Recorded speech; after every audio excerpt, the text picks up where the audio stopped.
Welcome to another episode of the Trusted Advisor podcast and video series powered by the Retail Solutions Providers Association. Our goal on the pod is to accelerate the success of today's and tomorrow's leaders in the retail IT industry. I'm Jim Roddy, back with you again. Thank you so much for joining us. This is our second episode of 2024, and our plan is throughout the year to talk with leaders from both within and outside the RSPA member community about their leadership journeys and what they've learned along the way.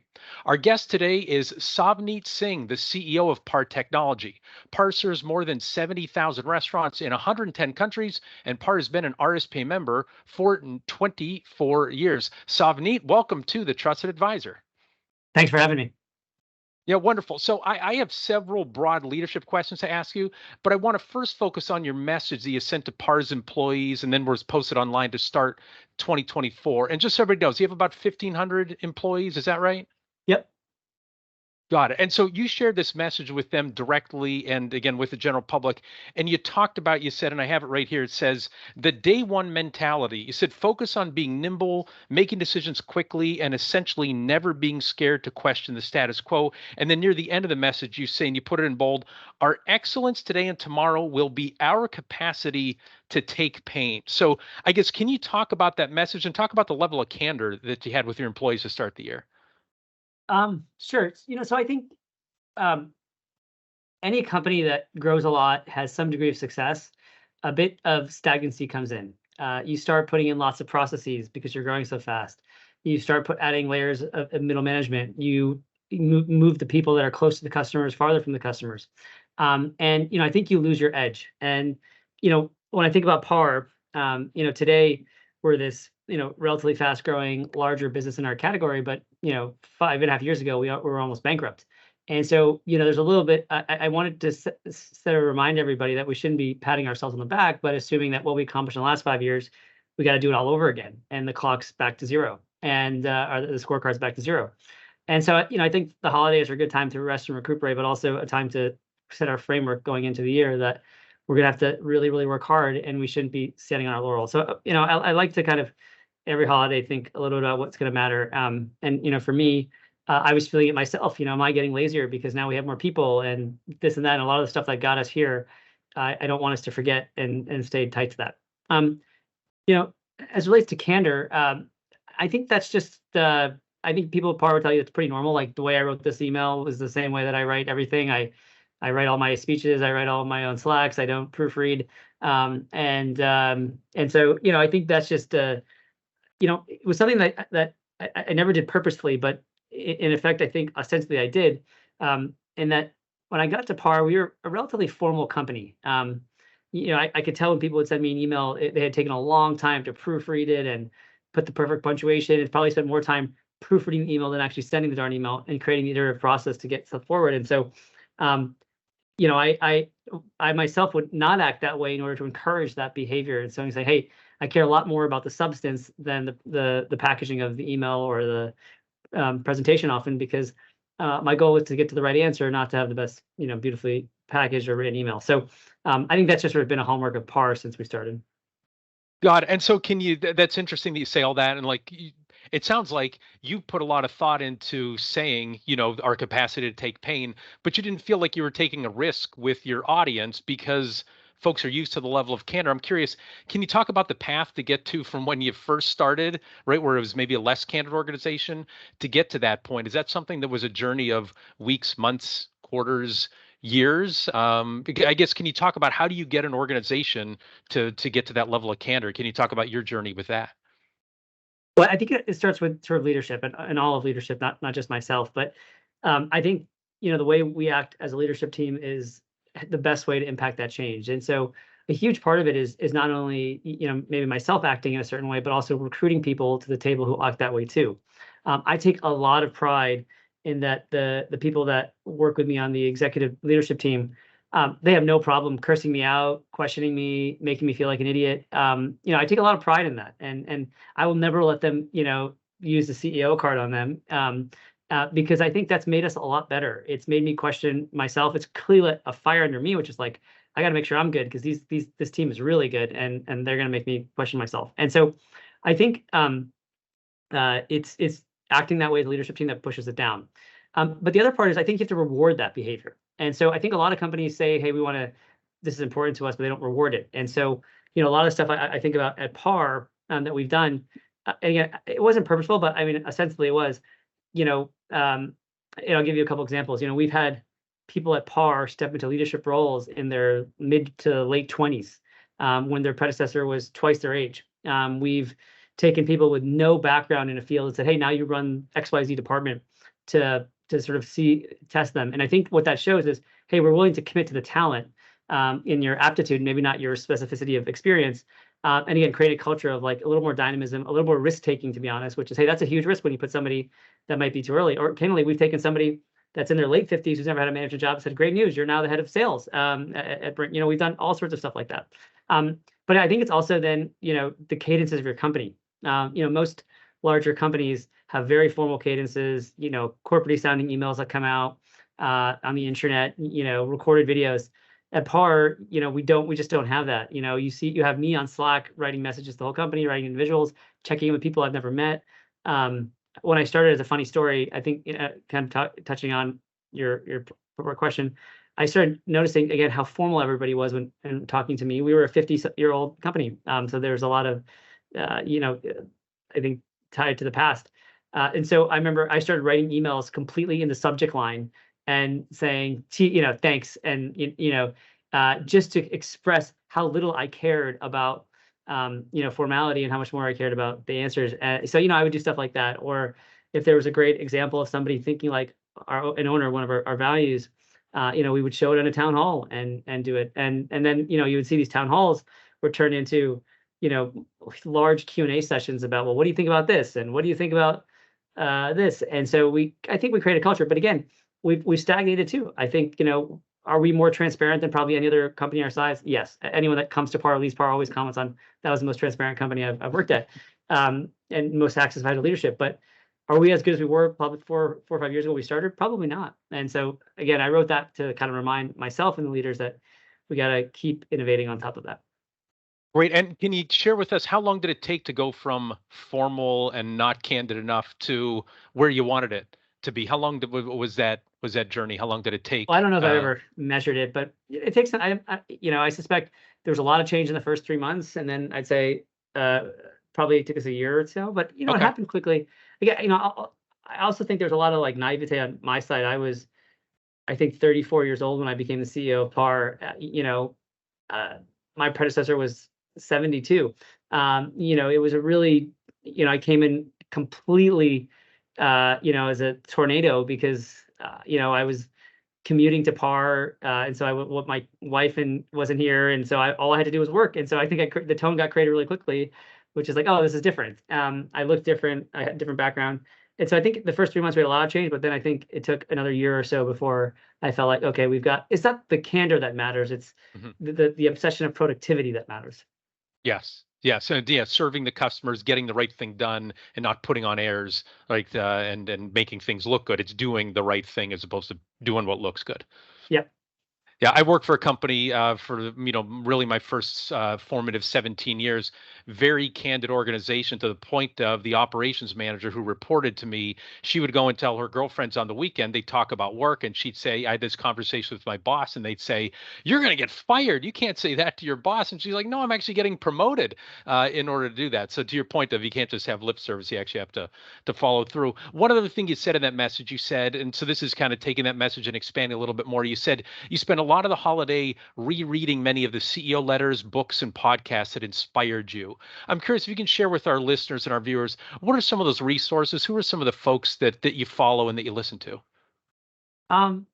Sure. I mean, I think I was, early in my career, very influenced by the great value investors of our time. So all the Warren Buffett letters and books, but also all the acolytes from him, even to, the sort of investors of, modern day. Later I got more obsessed about CEOs that had done turnarounds. So I remember, reading Alan Mulally's shareholder letter and his book When He Turned Around Ford. The Jeff Bezos letters I think are incredible. Particularly 3 or 4 of them. I read, probably not read a dozen times. So I think those are really great. I think the Jamie Dimon letter is interesting because you've got a guy that's had incredible success who always starts out by saying, "I screwed all this stuff up." I think that's been great. So for me, it's a lot. It's this combination of like reading the letters and biographies of the great CEOs of our time, particularly ones that I learn a lot from the ones that went through turnarounds or had just really, really tough times. Um, and then I think it's about these CEOs running these great growth businesses to understand the cultures they created, and having those two ends of the spectrum, if you will, I find crazy helpful. The Atlassian CEOs quarter letters I think are great too. Um, and then there's so many books now of just really, really well done books on certain people's management style. The Fiat CEO, the XPO Logistics CEO just had a book come out on him. You know, the, but you know, and I'm always careful to say, like, do I resonate with this book because I'm in a similar job, albeit smaller than them, or is it actually relevant content? And that's kind of my bar, which is like, is this relevant not for just for me, but for the broader team? Got it. And so, can you talk about zoom out a little bit? In order to go consume that content, you as a leader have to have a level of humility to say, like, I can learn more, right? There are things that I can be doing better. And you talked about a little bit, and to dive into your bio more, like you said, you were named, CEO of PAR, 5 years ago in your 30s. You have a very successful work history, right? Cornell degree, right? All that stuff. And you still managed to say, like, I have to learn more. I have to get better. I can learn from other people. Can you talk about the importance of humility as a leader, not just as the top person, but as anybody in leadership in terms of up until even, I guess, even beyond the day you retire, like I can always get better. I can always learn more. Yeah, I think, and by the way, I don't know if humility is what causes the desire to learn more, or if it's ambition and a thirst for like what you don't know. They may be the same thing. I actually don't know. I haven't thought about that before, but um, you know, on humility, I think I've always, I think you have to go through humbling experiences in life to have humility when you have success. What I mean by that is when you meet people that are successful in their 20s, there's a naivete and arrogance that comes with that success because you are an outlier and you've yet to be punched in the face or have a death in the family or have a medical condition or something that provokes the, oh my gosh, this is finite and how lucky am I, and how much can I relate to other people. And in my life, we've had great luck and success, but also tons of tough life experiences that have always kept me relatively grounded, in addition to a family and a spouse that does that really well. And I think when I got to PAR as an example, I never really looked at myself as that different than the young men and women that work on our shipping dock or the truck drivers at PAR. I always felt like, I kind of got lucky. I was born to parents that stressed education, and yes, we had all these challenges, but my parents didn't do drugs. They forced education. They pushed me hard. They, XYZ.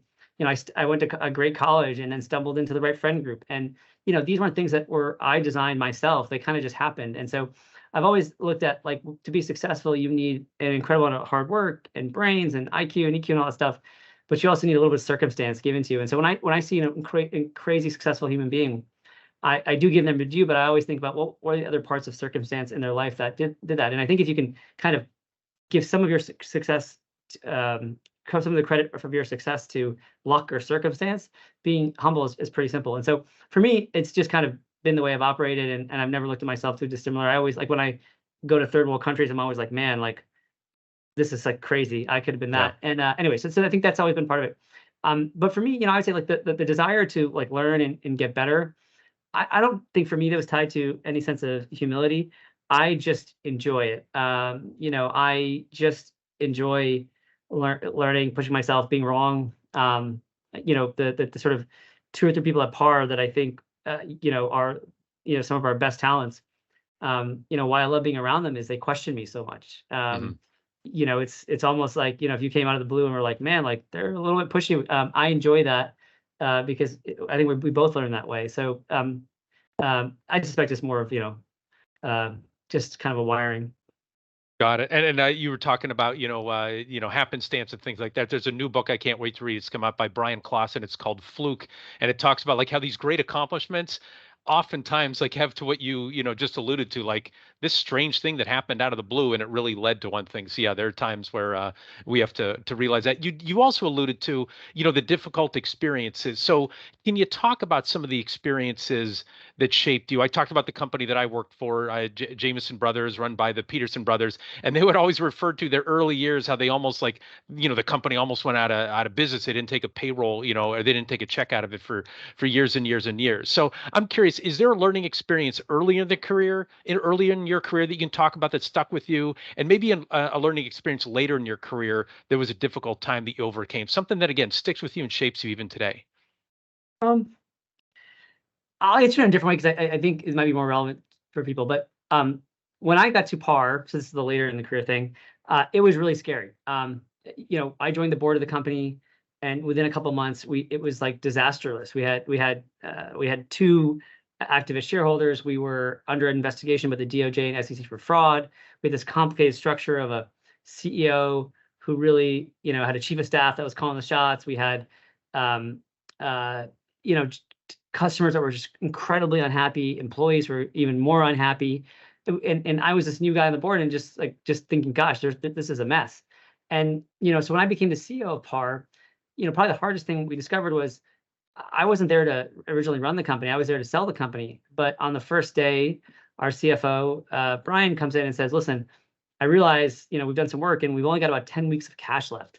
Wow. And I remember being the scariest moment in my career, but obviously now the luckiest because it led to me being here today. But it forced me to run PAR as if it was my baby, not as if I was just a steward to get it sold. And I dove in. But the point I'm actually trying to make is it was never that scary to me because in life I had already been through a lot of personal trauma. I lost my mother young. Mm. We've had financial issues where we thought as a family we would have money. And so like to me, it's always giving perspective of like this would suck, but it's nothing compared to what we've already lived through as a family or as a human being. And so it always gave me a little bit perspective, whereas work's very important, but other things, can humble you more. And so I think it allowed me to be more objective and not get emotional about some of the things that you get emotional and I think make the wrong decisions. I think the other part about it is I am one of those people that just believe if that things will in a work context tend to work out if you put the right people around the table with the right vision and the right amount of energy. um, just keep getting together, keep getting together, keep getting together, and we will find a solution. It's interesting you say that. I'm going to slide off camera and see if I still have it here. I have a quote that I've carried with me about, like you said, getting the right people and making the decision. This is our controller years ago. He said, this is in one of our steering committee meetings. We seem to see a crossroad approaching and we should have a discussion so we can make a choice instead of having a path given to us. And I'm sure that was probably during the recession, of 08, 09. It was Mark Simpson who was our controller at the time. And to your point of that's what we said, like, well, we just got to figure this thing out, right? There's no reason to panic or anything like that. And so I guess that kind of gets back to the point you said earlier. Like if you want to have a candid work environment, if you want to win, you got to get the right people around the table and then let the chips fall where they may. Am I understanding that correctly in terms of no reason to panic, like just get to work, get the right people and get to work? Yeah, I think that's probably a good way to summarize it. And again, like it's there's a narrative fallacy in just getting the right people. Getting the right people is the hardest part, and then Yeah. leading them in a way that they can work well together is probably equally hard. And then figuring out to make the hard left or the hard right. The challenge I think with most CEOs over time is this push towards social cohesion, and so you kind of pick a middle path instead of the hard right or the hard left. And I think you got to go hard right or hard left. Otherwise, you end up disappointing both sides of an argument. And so, putting that together, I think if you come with that right kind of mentality, you have a team that even if they disagree, commit, you'll be okay. Yeah, I've been hearing the phrase, especially in the retail space, of you don't want to be in the unremarkable middle, right? You've got to be remarkable on the edges. And it sounds like that's what you're saying too. Like that applies to any company. You can't just be some down the middle boring. You have to be special. You have to be different. And you've got to make a choice what that's going to be. You can't just be boring. So we talked about getting the right people there. Can you talk about, and it's oftentimes a struggle for leaders, is building that next generation. Again, a lot of RSP members are SMBs, and so it's hard for them to get the work done, do the day to day, and then also build the knowledge and the skills of the team. Can you share with us, I guess, what are your best practices related to delegation and building folks? And can you share with us maybe the story of an employee that maybe you're particularly proud of their development? I'd really love to hear your take on that, Sure. because it sounds like you got to do that on a regular basis. Yeah, there's a lot of good examples. There are two gentlemen that sort of run our two core business units of operator solutions, which is POS, payments, and back office, and then guest engagement, which is our loyalty and online ordering solutions. And both of them are really wonderful examples of people that came to PAR. One of them came out of an MBA program. One of them came as a lateral, and went to this crazy career path of having a tiny role, and then 2 years later they're running our biggest business unit. But I'm gonna give you actually another example that just now happened at PAR. Yeah. We've got a young man who we recently named to be the general manager of Menu, our online ordering product. And I think this would be a wonderful example. He came to PAR as a $12.50 per hour part-time contractor to help doing minute bits of financial analysis for M&A. So I don't even think he worked 20 or 30 hours a week. And he did that job, and he just grinded so hard and was so impressive that we said, okay, now why don't you come on and do some, back office-y stuff on our drive-through product line. And he came on and he worked his butt off. And so he became a full-time employee from a part-time employee. And, fast forward kind of 4 years later, we just named him, the general manager of our online ordering unit, a really important product for us. It's growing very fast. He's the youngest GM in our history. And, it's an amazing story. And I'm so proud of him because he had no training, no internships, literally came on as an hourly, thinking he'd be an hourly employee. And within 4 years, he's the senior executive of the company, well before his 30th birthday. And who knows if he'll be successful? We don't know yet. But the pride I have of seeing somebody who, was literally making $12 an hour to, being a senior executive and well paid and being able to help his family and all that, that is really cool. But I think it also speaks to the PAR culture, which is, we don't care where you came from. We don't care your background. We don't care what you look like. We care about your ability to produce, and we'll take a risk on you if you've taken that risk on us. And so he's a really, really good example. I usually use the example of the other two gentlemen because they've been phenomenal, but this is a brand new one. So, ask me in a year and we'll see if it worked out. Sure. And so I have a couple follow-ups in that. First, what are the qualities that made you tap him as a leader? You talked about he's a grinder. You talked about the work ethic. In our first episode on this, we talked with one CEO who chose his successor, and he said, it's somebody who found success, and then also asked me a lot of difficult questions. They didn't just nod their head. What are some other characteristics about this individual that gave you the confidence to put them in this position? So I think that everybody at PAR described him as incredibly empathetic. He's just a wonderful listener. He's one of those people where, you feel like you want to share more than less. Almost you're like, oh my God, I can't believe I just told, that he's got this beautiful characteristic to listen and intently listen and care. And, when you're a leader, a lot of what you have to do is listen, synthesize, and then make a decision. And so I think he's got this great empathy to him. And I think that empathy is because he's honest and people trust him. He's able to get great information. And so I think he's always had that. But what I think made him cross the chasm from, okay, maybe that type of person should work in HR or something, is he had a couple of elements that I think I really like too. One of them is a basic one that you probably remember from childhood, but I feel like is lost in society today, is he's an incredibly hard worker. When we had, as an example, we had an interview process for him to apply for this job, and he was probably the underdog. And I remember another employee telling me that this young man was sending snapshots that he was leaving the office at 3 a.m., coming back at 7 a.m., preparing for his interview, and just seeing like, wow, that commitment. So he's got this incredible hard work ethic.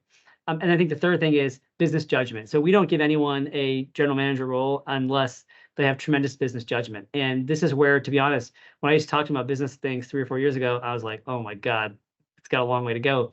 Now, when we sort of throw a business problem at him, I'm so impressed at how he thinks about the people impact, the financial impact, the product impact, the sales impact.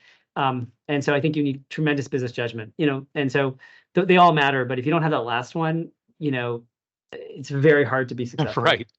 Right, you can work, 200 hours a week, but if you don't have the right business judgment, do you have any insights how he developed that judgment? Was there like a formal training program, or was just he was immersed in your culture, and because he was so empathetic and talking and listening to people, he just got better and better? Is any light you can shed on that? Because He had again, I know a lot of folks listening, they want to hand off their business or have somebody run a yeah. division, and they get nervous.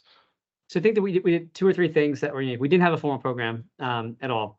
I think there are a couple of things that allowed this to happen. One, he did a really wonderful job seeking out mentorship. So he, I think, developed relationships with many people at the company, and so he was constantly seeking wisdom, constantly asking questions.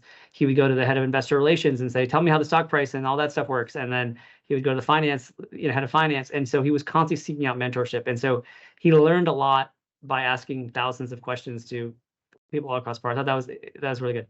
The second thing is we threw him in the deep end, and it's just a way that I believe in management. But we would sink him into projects that he had no business doing. And so I think when you stick someone in the deep end, you quickly figure out if they can swim or not. And the third thing was, his direct boss, I think, did a really marvelous job of actually training him, spending the time and saying, "Hey, like, how do you think about that decision? Let me see the Excel behind that, or let me think about how you presented that." And so that last bit, I think, was wildly important. Got it. And that came up in our first podcast as well, right? You take somebody, you throw them on a problem, and then you really get to see how much you have to jump in and do it. I have one follow up on that, but I just have to pause to thank our sponsors who support the RSPA community and make this podcast and video series possible. For 2024, our platinum sponsors Blue Star, our gold sponsors are CoCard, Epson, Heartland, and ScanSource. Also, I want to make sure you save the date for Retail Now 2024, the Retail IT Channel's #1 trade show, education, conference, and networking event. This year's event is set for July 28th through 30th at Paris Hotel in Las Vegas. For more information, visit gorsp.org/retail now. Retail now is where the industry meets. So I noticed something that you said, and I'm thinking some of our listeners might as well. And again, it took me back to that very candid environment I worked in, where you talked about I'm moving this new person into a position, and a lot of times people say, and he's going to be amazing, and he's going to be wonderful, and he's going to have a long career. But you said like, hey, we'll look it up in a year and see how he's doing. Can you talk about that dose of reality in your organization? I appreciate when folks feel that way, but sometimes I've had people call me bad news Jimmy, when I think about things in that regard and talk about how it might go wrong. Do that with new hires as well. It could work out great, or it might not. Can you talk about why you say that? And I guess it's just representative of the level of candor that you have inside of PAR.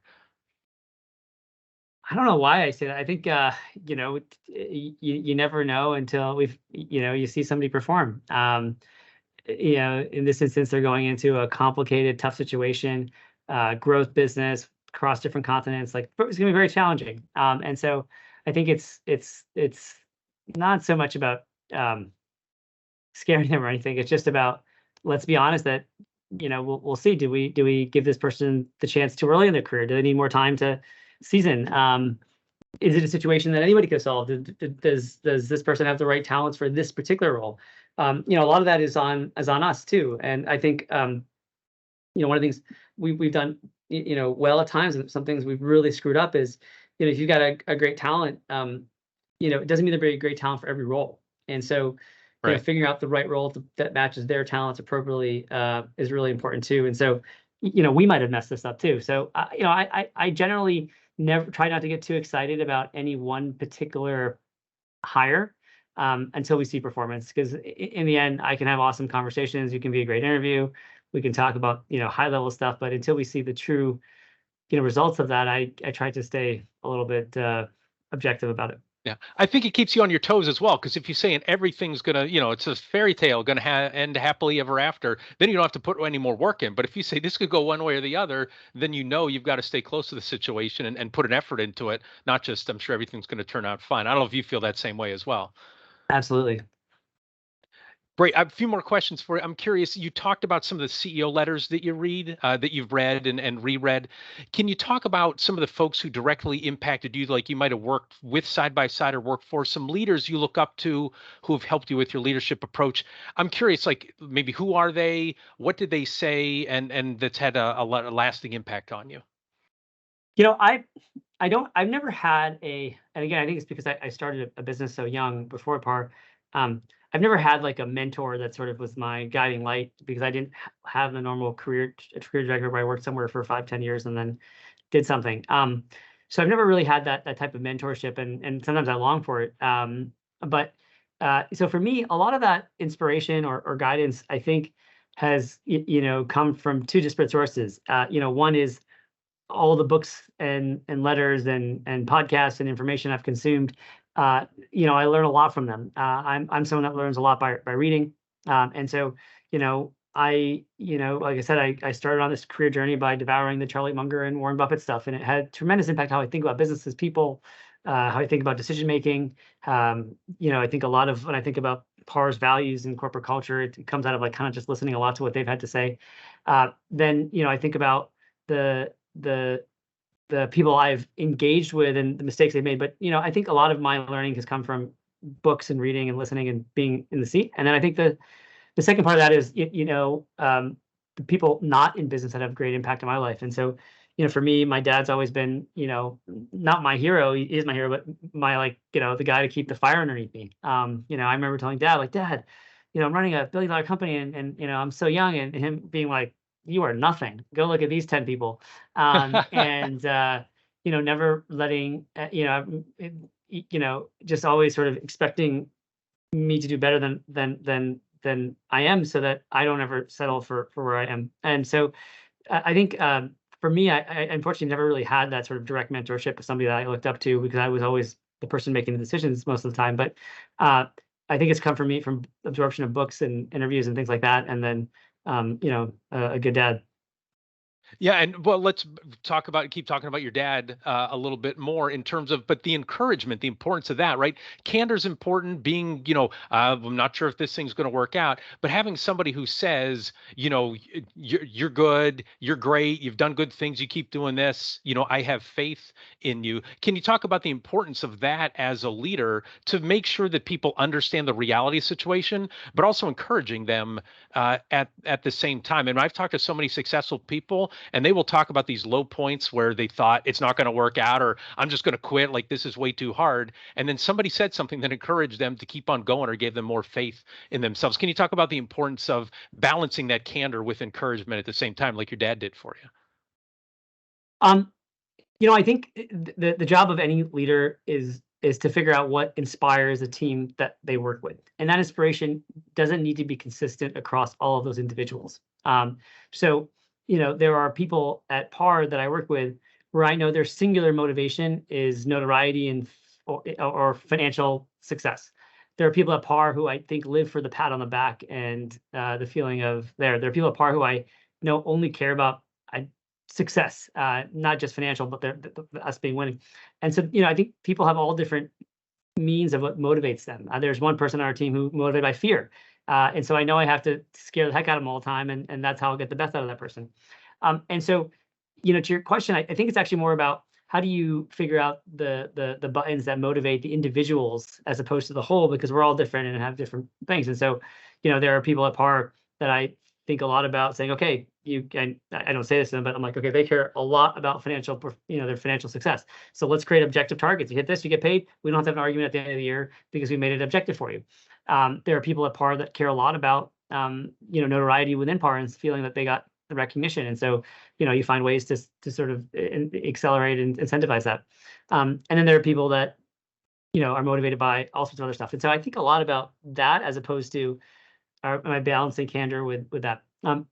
And then I think, for your broader organization, so let's take it outside the executive team. Then I think you're spot on, which is you have to provide inspiration. I think inspiration is not about a bunch of like fluffy language and fancy PowerPoints. It's a little bit about the excitement that if we reach the top of the mountain, this is what it looks like, and let's all climb to get to that goal. And then the candor comes in, which is like, hey, we are not getting to the mountain as fast as we wanted to, or somebody else has conquered that mountain for us, and here's what we need to do that. But remember, when we get to the mountain, it's going to look like this. And so, a lot of our town halls, a lot of our planning is about, hey, here's the exciting vision. Here's why we're in this market. Here's our mission. Here's how we deliver on that mission. And then the sort of candor is like, how are we tracking on the steps to climb that mountain? Yeah, in terms of what you're working toward. As far as the individual management, I remember fairly early in my career, the regular thing at our company was somebody does well, you bring them up in front and give them an award or a job well done or something like that. And he did that to somebody. They pulled me aside afterwards and said, "Please don't ever do that again." And so I supervised him for another like 10 years or so and never did that again because he preferred, like you were talking about, to be challenged mentally. He wasn't looking for the public accolades. Actually made him feel worse and made him want to do less of the things that we wanted to reward him for. So just a couple minutes left. We've talked a lot, and I think folks can maybe glean from listening to this some things of your leadership style. How would you describe your leadership style? Are there a few like overarching words and phrases that represent really what you're striving for as a leader? Um, I I'll say this, what I hope my leadership style is authentic. I don't know how others would define it, but I do think that that would probably be the adjective you hear a lot from the folks at PAR. That's probably is witnessed by candor. I think people would say there's an authenticity to how we lead. There's a caringness of I truly care for the people. Doesn't mean we're a charity by any means, but we do think a lot about the human being. I would suspect that most people say I'm decisive in the sense that when we make a decision, we make it and we don't question it 5 times over. Um, it's funny. At PAR, we have a really high employee NPS score. Particularly for when you sell enterprise software, employee NPS is generally not the highest result because you're dealing with customers who, beat you down, who have your phone number. When you sell a consumer product, like the customer doesn't really have your phone number, but when you Hmm. sell enterprise software, they do, and they'll call you and call you an idiot and complain and this and that. And so, it's harder to have a high ENPS work environment. But we have a really high one at PAR. But at the same time, I think most people at PAR be like, PAR's not an easy place to work. And we have this fascinating juxtaposition. And I've always wondered what drives that, because those things usually don't line up. And I think the reason why it lines up is we sort of tell you that coming in. And Hmm. and so I think that transparency would probably be the other word I would use, which is we kind of tell you coming in, it's going to be hard. We have 4 values. Those values are pretty specific. And we don't come in kind of promising you a bunch of free cold brew coffee and a lot of fun. We come in saying it's going to be hard. You're going to work with really smart people, really motivated people. And if we win, you win. And if we fail, you fail. And so I think to your point, when we have people that get promoted at PAR and become a new leader, my first piece of advice to them is, first define the type of leader that you are, and then own it, and don't try to be anything else. Because I think when you get promoted to a big job, you start acting in the way that you think you should act. And I think it's always a huge mistake. So if you're going to be the charismatic leader, like you better have been charismatic all the way up the top to being the leader. Yeah. If you're going to be the tactician, then you probably your whole career should be that way. But define that, know that, and just hold on to it. And don't worry if you're not like the leaders that you think you should be. So, anyways, for me, I suspect people will say I'm relatively authentic, very decisive, and again, I think we're pretty transparent. Yeah, thank you for that. So, folks who aren't watching us on YouTube, I've been smiling throughout this whole thing because you're taking me back to, again, the interview process back when I was at Jameson Publishing. Some people thought we were trying to talk them out of the job. And in some ways we were, because we were setting up the challenge for them, because we didn't want to just tell them all the great and wonderful things. And they come on and go like, wow, this job is really hard. And I still remember interviewing a gentleman whose name was Tim Makalevich. He became a very successful salesperson for us. And I said to him, this is going to be the most difficult challenge of your professional career. Do you think you can handle it? And remember, he leaned in and said, I'm primed for it. Like his answer was, this is what I want. And that's what we were looking for, is people who aren't like, oh, there's some adversity, I got to go the other way. Like the adversity, they're like, oh, what a great learning experience. I can really be successful with it. And so I'm guessing, like, is that what you're looking for folks in terms of that they embrace the challenges? And you talk about that, and you said, like, really frankly and bluntly in the interview process. Yeah, I don't think we go there and say, "Are you willing to embrace?" I think we try to figure out if that's just naturally the way you're wired. Yeah. Do you run to the challenge? Do you crave to be ambitious? I think that's the more of the filter. Not so much, "Hey, can you handle challenges?" "Hey, are you Yeah. actually wired to handle those challenges?"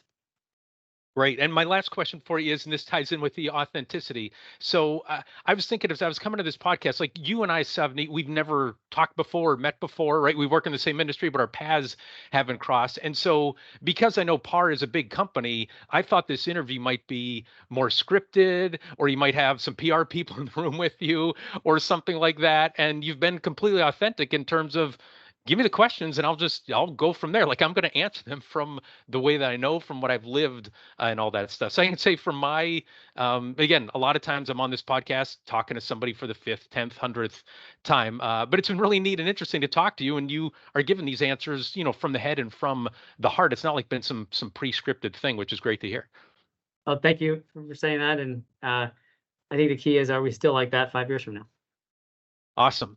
Well, thank you. Well, that does it for this episode of The Trusted Advisor. If you enjoyed our discussion, be sure to subscribe to the RSPA YouTube channel and the Trusted Advisor podcast so you never miss an episode.